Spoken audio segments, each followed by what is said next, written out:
Hi friends, welcome to NL foods. నేను ఈరోజు మీకు పకోడీ ఎలా తయారు చేయాలో చూపించబోతున్నాను. చూసారా ఎంత ఎమ్మీగా ఉందో. వర్షాకాలంలో మనకు వర్షం పడేటప్పుడు సాయంకాలం పూట ఏదో ఒకటి అనిపిస్తూ ఉంటుంది కదా. అంటే మిరపకాయ బజ్జీలు కానీ పకోడీ అలాంటివి. మిరపకాయ బజ్జీలు కాకుండా ఇలా పకోడీలు ట్రై చేయండి. ఎందుకంటే మిరపకాయలు కాస్త ఎసిడిటీ, గ్యాస్ అలాంటివి రాకుండా ఇలా ట్రై చేసుకో. ఇంకా ఏమాత్రం లేట్ చేయకుండా వీడియోలోకి వెళ్ళిపోదాం. నేను చెప్పిన టిప్స్తో మీరు ట్రై చేయండి. చాలా తిన్న తర్వాత చాలా తృప్తిగా ఫీల్ అవుతారనమాట.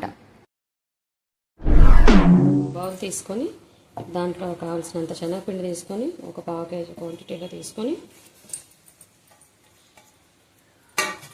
దానికి కావాల్సినంత వామ్ వేయాలి. కొంచెం ఎక్కువ క్వాంటిటీ వేస్తే కొంచెం మనకి బాగుంటుంది. వామ్ పలుకులు తగిలి పకోడీ బాగుంటుంది.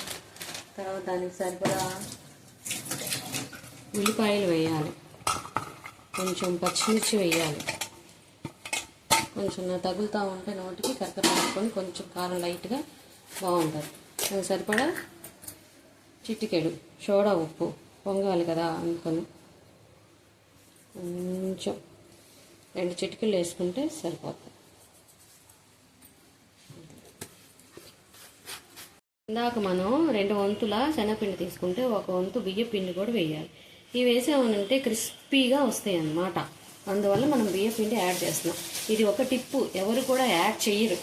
యాడ్ చేయకుండా ఒకసారి యాడ్ చేసి ఒకసారి మీరు చేసుకొని తినండి, అప్పుడు మీకు తెలుస్తుంది. వాటర్ అన్నీ పోసిన తర్వాత అన్నీ కలిపిన తర్వాత ఈ కన్సిస్టెన్సీ రావాలి. చూసుకోవాలి, ఇలా ఇలా ఇలా వేసుకుంటూ ఉండాలి కదా, దానికి కన్సిస్టెన్సీ తెచ్చుకోవాలి. నూనె కాగిపోయింది, చూడండి వేస్తున్నాను.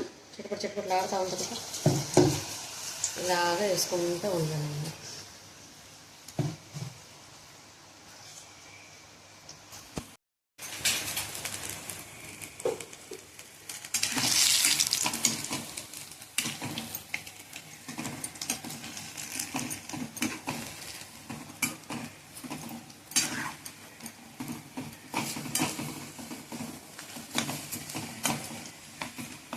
గోల్డెన్ బ్రౌన్ వచ్చినాక వేయించుకోవాలి.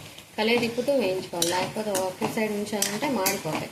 చూసారుగా, ఇది వేగిపోయినాయి. సో ఇప్పుడు మనం తీసుకుందాం, బయటికి తీసుకుందాం.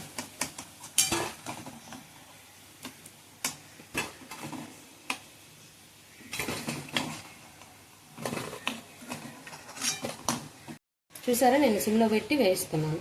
మళ్ళీ ఇంకో వేసుకోవాలన్నమాట ఇలాగా.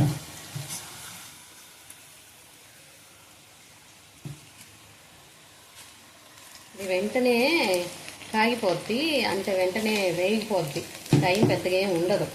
సో కొంచెం అలర్ట్గానే ఉండాలి. చూసారా, ప్లేట్లోకి సర్వ్ చేసిన తర్వాత ఇలా ఉంది.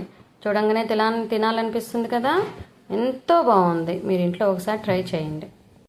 నా వీడియో కనుక మీకు నచ్చినట్లయితే ప్లీజ్ లైక్ చేయండి, సబ్స్క్రైబ్ చేయండి, మీ ఫ్రెండ్స్ అందరికీ ఫార్వర్డ్ చేయండి. Thank you for watching.